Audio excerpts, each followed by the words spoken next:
Hi everyone, welcome back to my channel. I hope everyone is doing well. Today I share how to make this turkey stew with a hint of basil leaf or curry leaf. So keep watching if you want to see how I make this. So to begin, I'm going to cook the meat. I have washed the turkey, by the way, with salt and warm water.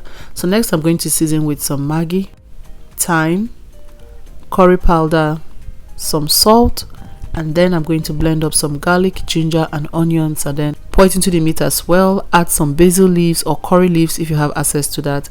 Mix everything and then cover so it can steam for about 20 minutes.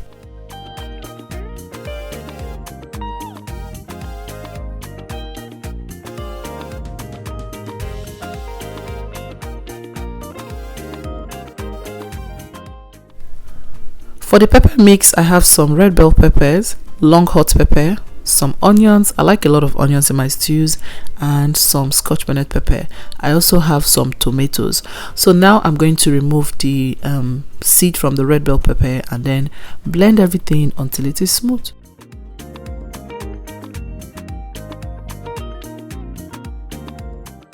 So to blend the tomatoes, I like to cut them in half just like this. That way I don't have to add water when I'm blending. You may choose to remove the seed if you want to, but I usually don't.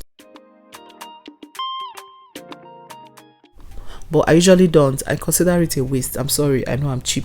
Once it is smooth, I'll pour it into a pot and then repeat the process until everything is done. So what I'm going to do now is parboil this until the water dries up.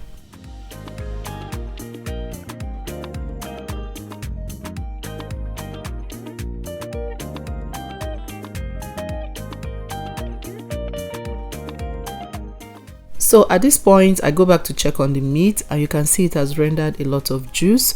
So I'm going to give this one good stir, and trust me, the aroma in my kitchen at this point, especially from that basil leaf, was just so sweet and nose blinding, like I would always say. So what I did was add a little bit more water and then cover it so it can cook through. Once it is done, I'm going to heat up some oil and then fry the turkey. I like to fry my turkey. You can also bake it or air fry it, whichever one you prefer. So once I finish frying the turkey, I'll take it out, and then I also fried some fish, but shh, don't tell anybody. I fried some fish because I just like fish in my stews, especially hake fish. So I also fried up some fish that I'm going to add in the stew.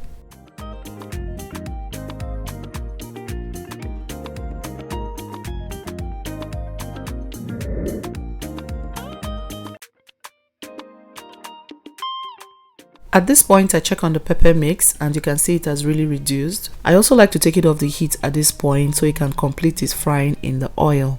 So now I'm going to add some of that oil I used to fry the turkey and the fish, and then complete it with some palm oil, and I'm using my Red Pack Farm red palm oil. I'll leave a link to where you can buy yours in the description box.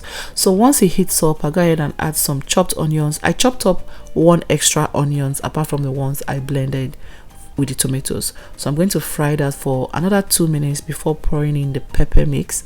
Once you pour in the pepper mix, be careful because at this point you may get some here and there splashes, so you don't want to burn yourself.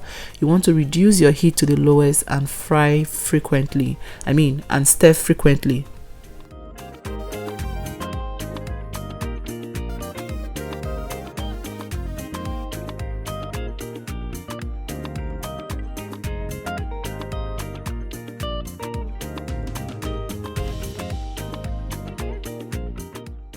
So after a while, you see the stew start looking like this. This is an indication that the stew is properly fried.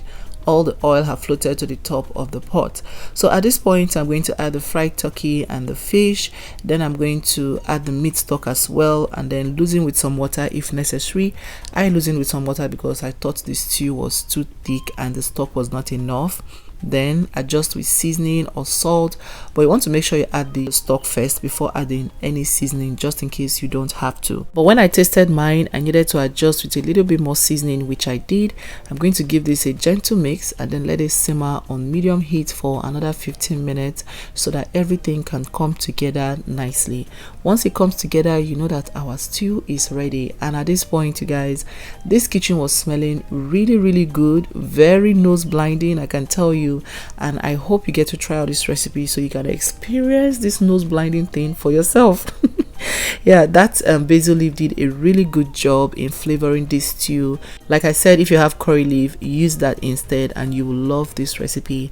I hope you enjoyed watching this video. Send me pictures on Instagram at a joyful cook if you get to try this out. Don't forget to subscribe to my channel if you haven't already. Thank you so much for watching. See you in my next one. Bye.